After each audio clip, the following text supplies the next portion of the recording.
Well, as you can see, we're back with the fuselage. I already started covering the area where where the wheels will attach, making sure that I use the iron to get all of my edges down.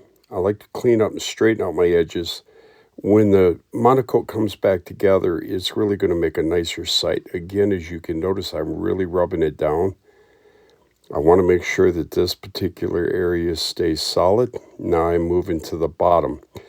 On the bottom of the fuselage, we usually cover the bottom first, the side second, and then the top last. That way the overlap is always, as they say, running down, and it's harder for you to see the seams. Now, always line it up, make sure that it's looking pretty nice and I'm happy with the fit. I'll come back and trim again if I think it's necessary. But again, like I've said on monocoating or covering with material, always tack down your edges. Try never to lock air in wherever you go. And make sure it's sealed down well, and also make sure that it cools off before you move on. Main reason for this is if it's still hot, the glue is still active, and what can happen is it can pull free whenever you start to tighten it. So here we're coming down to where we're going to tie it down around the where the landing gear is going to mount. And this whole procedure here is just as I'm going around, I'm pulling it a little bit snug. I'm not pulling it so hard to create wrinkles, but enough to keep the monocoat or covering snug. Now, as I move along, you'll see that I get a little bit bigger spots. I come back, I do the other side. And again, this side here, I can pull a little tighter. I can move it to where I don't get any wrinkles into it or any wrinkles that I can get out of it later. And here you'll see me rubbing the iron back and forth to make sure that I've got it securely down. Now I'm coming back in and hitting anywhere where the covering is covering any solid structure. I'm not coming back into doing the hollow areas yet because I want as much grip as can be done. So whenever I do shrink the center, I get a nice tight drum-like look out of the covering. Now, as we're moving on here, you'll see me just double checking. I'll rub it several times, making sure it looks like it's adhered well. I come back, I shrunk that section. I just shrunk a little bit of it. I'll shrink a little of this one, then I'll move on. I won't try to get it all in one pop. But what I will do, though, is as soon as I'm very happy with the way that it's holding, I'll come back and hit it again and double shrink it. And that way I know I've got every wrinkle out of it. And as you can start to see, it's pulling awesomely tight. Now we come back, double check the edges again because now I'm fixing to trim it. And then I'll seal it a third time after I get this trimmed. And from that particular point, we'll go ahead and we'll just continue to cover. This might look a little boring. Originally, this took almost 45 minutes, almost an hour. I shortened it down to 20 minutes. But I still wanted you guys to see how I'm going about trimming, how I'm going about ironing my material down, how I'm going about doing all of that I have to do here, and getting a nice effect. Because whenever I show you the picture of this at the end, you're really going to be amazed. And after I put the wings back on it and start installing all of the electronics that I took out of it, we'll be able to really show you how easy this is. It's really not easy. It might look hard at the beginning. Once you've done it once or twice, you think, man, why didn't I not do this before? All right, moving back along. You'll see me run around and do little trimming edges, little here. I might cut little corners here and get them ironed down. The reason that I really do it in this fashion is I learned to fly and cover back during the old nitro days. And during those times, if you didn't have a well-secured seam or your seams didn't overlap enough, the fuel would manage to seep in and it would ruin your model. Now, mind you, we couldn't go back to the store back then and just pick up another one a couple $100 later and then have it ready to fly. All of our models were hand built and they had to be built by ourselves. The ARFs didn't really start coming out till the late 80s, early 90s, and turned into what the hobby is here today. Now, as you can see, I'm pretty happy with the bottom, and I'm going to be joining two different materials. It'll be this covering material with the existing material in the back. I really want to make sure that my fit is good. I want to make sure I don't short myself. I'll pull the covering around to where I'm really satisfied with the fit. As you can see here, I'm being a little bit meticulous on what I want to have. I'll pull it up a little, pull it down to where I'm sure that I can wrap it around well, that the seam looks good. I'm sorry it's a little out of frame, but you're catching the drift of what I'm doing. As soon as I get it to where I'm really happy with it, it looks like it's laying down really nice.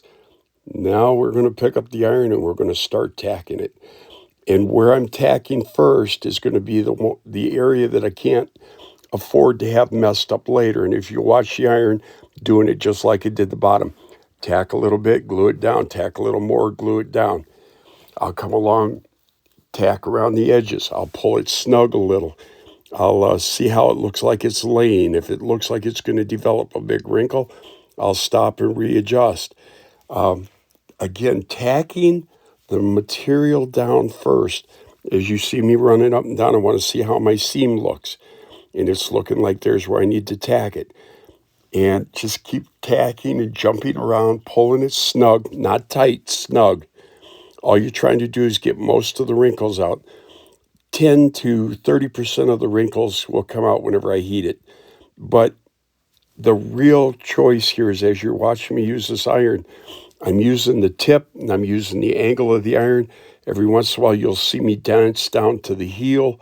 That's where I really got more heat. This iron is an awesome iron, but it's warmer on the heel than it is in the nose. I'm heating it really hot with the heel, dragging it over the nose to make sure that the glue is stuck extremely well. Again, I'm happy with that side, so we're going to move on to the top. I'll start doing exactly the same thing as you've watched me do on the other bottom, and then I'll get this one done.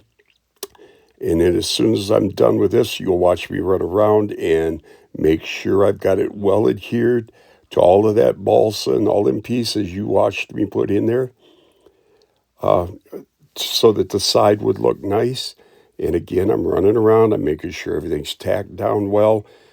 If I start shrinking it before I get it all tacked down well, it's just going to pull away from the sides. It's going to create a mess, and I'm going to wind up pulling it off, starting all over again. Again, making sure I've tacked down and glued it down. It's heat-activated glue, so I've got it glued down really well, and then come back and hit the hollow spots at the end. Now, I can take my iron and I can tip it up, tip it back. The iron shoe temperature is fairly even, but just a 10-degree difference will give you a hotter or cooler part on your shoe that's pressing down on your covering. And you see right there, I started to get a wrinkle. Watch me heat it and pull a wrinkle out. And then I'll just keep pulling these wrinkles and getting rid of them until I'm happy. And then I'll come down to the other side. And I'm testing the wide open area, see how it looks. I had that wrinkle there. Now I'm going to have to keep pulling on the edges, heating it, and letting me pull the wrinkle out.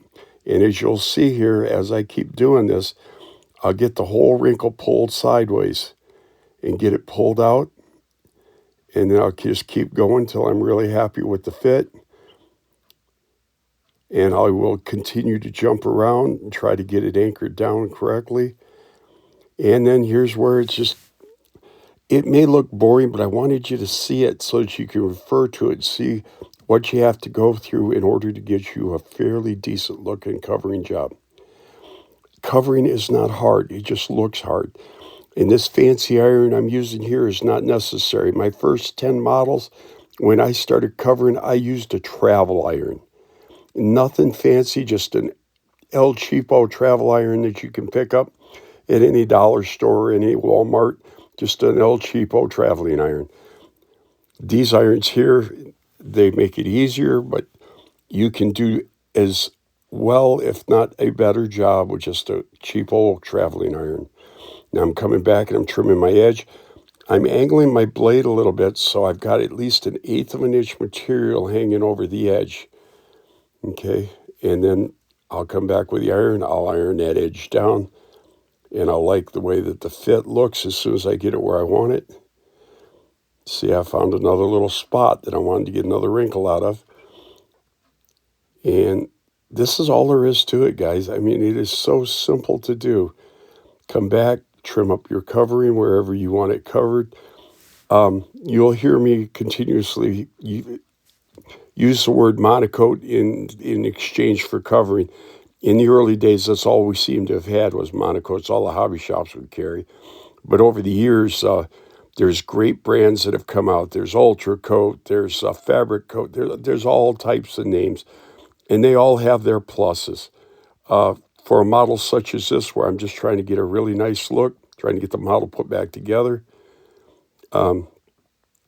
yeah, and a little disorganization on my table. I usually don't do this. I usually have a block of wood up there. I stick the single edge in. But I got in a hurry for this video, and I was just seeing how long it would take me to take this crashed aircraft that looked like it was hopeless and turn it back into a flying model. And like I said before, I think the total time from start to finish was like 6 hours. And that included my reassembly and my getting ready to take it to the field. Now here on this, I'm trimming up so that I can wrap it around where the canopy goes. And I told you guys that I was going to have the flying video on this one, but this one started to become long. So I'm going to make a third part with a little bit of the assembly of the electronics and then the flying video. So that'll be the third part. Really what we're doing here is we're just going to get this fuselage covered and we're going to get it ready for reassembling the wings. Once we can get the wings back on it and get the electronics back in it, I mean, right at that particular point in time, you think to yourself, man, that was definitely worth it. And if the gentleman who sold me this plane ever sees it, I'm sorry, but it's what I've done for the best part of my life is scratch building these airplanes. And my whole purpose of doing these videos is to tell you guys, this is not hard. It is easy to do. I may make it look simple as you're watching me here, tilting my iron, getting it down into cracks and crevices. The main thing with covering, like you'll notice here with all three of these sides I'm going to cover, position your covering. And number one, please make sure you pull a backing off of it. I had one young man come out to the flying field once with his airplane, and he tried to do such a decent job, and he didn't take the covering off the back, and in the air, it started to shed its skin. Kind of looked like a snake up there. Felt sorry for the boy, but again, at our flying field, I get asked questions, and I figured if I can get this stuff down to where other people in the future might see it, then it'll definitely be worthwhile. It's a lot of years of learning how to do this, and a lot of time I wanted to use just kind of passing on my knowledge to you guys. If I can get one or two of you to try this, it was definitely worth making this video. Scissors come in really handy. I use the El Cheapos I get at Walmart. They get dull. If you're lucky enough to be able to find a good scissor sharpening person, fine. If not, I just go out and buy another pair. This pair is probably 5 years old, so they don't get dull that fast. But on the other hand, your single-edge razor blades and your X-Acto knives, this covering just dulls the living daylights out of them. I've got what they got is a strap, a leather strap that I helped to maintain in a, let's see, was it 120,000 grit sandpaper that I hit my edges over. And of course, being as cheap as I am, I try to save them for as long as I can. But here we go. As you can see again, the main thing is to get it down on all of the edges. Don't worry about the openings just yet. Make sure your glue is well adhered to on all of your wood pieces. As you can see it heating up there, you can see the hollow holes. I'm pretty happy with the fit, so here I come. I'm going to iron it down. I just developed some wrinkles, but those will iron out because I made sure I had the edges glued down well. As soon as the iron comes back, they'll shrink down and they'll disappear. See, as I go after this, a little bit on the edges, a little bit on the edges. Keep coming, keep ironing, keep working them, and I'll be able to pull every one of them wrinkles out.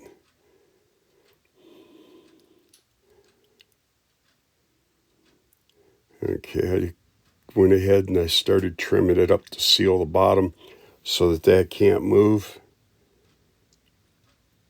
Again, make sure you get the edges. Now I've noticed my wrinkles and I want them gone next.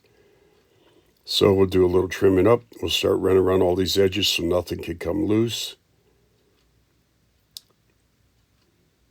If you notice me hitting these edges here, that's why my wrinkles kept coming back. I forgot to do this. It's not a catastrophe. It's just part of the learning curve, the learning process. Once I get this down solid and I heat the edge again, those wrinkles will disappear. But what was happening is it was shrinking and the wrinkles were just pulling more material from the top edge. And that's what was letting me put those wrinkles back in. Again, I'm making sure that all my edges are down good. And I'll come back and just keep heating until I've got it all down, iron smooth. Checking it over. This side here tightened up like a drum. A little bit of extra right here where a wrinkle had developed. Double check. Make sure this is ironed down well up top. Now your wood structure gains an incredible amount of strength whenever you iron this covering onto the outside.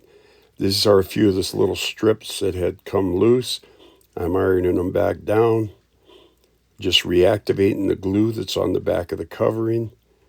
As soon as I get them in place, I'll iron them back down. Kind of a little bit of finish. Come back once I got them fastened. Throw a little more heat onto them. Make sure that they're secure. Make sure that this other material is secure from the crash. And then we'll just continue to move on. I apologize for pulling it into my lap a few times, but my camera doesn't follow me all the time. I'll see if I can't get a little bit better on the next video. And I should have just cut this part out. I apologize. But anyway, we're finishing up out of screen, tightening up all that material so that you could see it, and then rolling it around so you can see. And here we've got a model that is in its last phases here.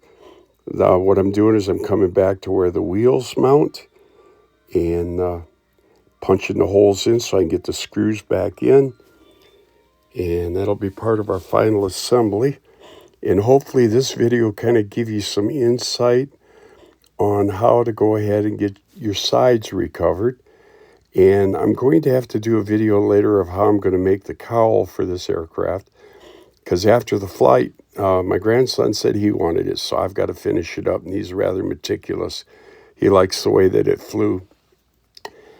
And from here, we're going to go ahead and punch the holes so I can get the tube back into the aircraft. And of course, I selected the wrong hole first. But since I'm committed, I'll go ahead and finish cutting it out. I assuming this was a lightning hole, or perhaps it was a hole to run the aileron servo wires through. I slowly trim, slowly take my time. From time to time while I'm covering like that, you may see me grab a hold of it, and you may see me reheat to make sure it's sucked down. You saw me punch the holes for the landing gear. We're sticking the landing gear on it with the screws. And once I get this gun on, I'm going to stand it up on the table. I'm going to double check for straightness. And I'm going to see if we can't get the next video edited up and get it out so that you can see just how simple this really is. And in all essences, please try this. You will be more than for the lack of a better word, you will enjoy your results. You now have an aircraft that you thought was totally destroyed, and it's back up on its wheels. I'll get the motor put back on it. And once I get the motor put back on it, we're going to wrap this video up with a view of the fuselage sitting on the table. And here it is. So the next video, I'll have the electronics in it. We'll be taking it to the flying field. And as you can see there, that is an absolute beautiful sight considering what I started with. Thank you, guys.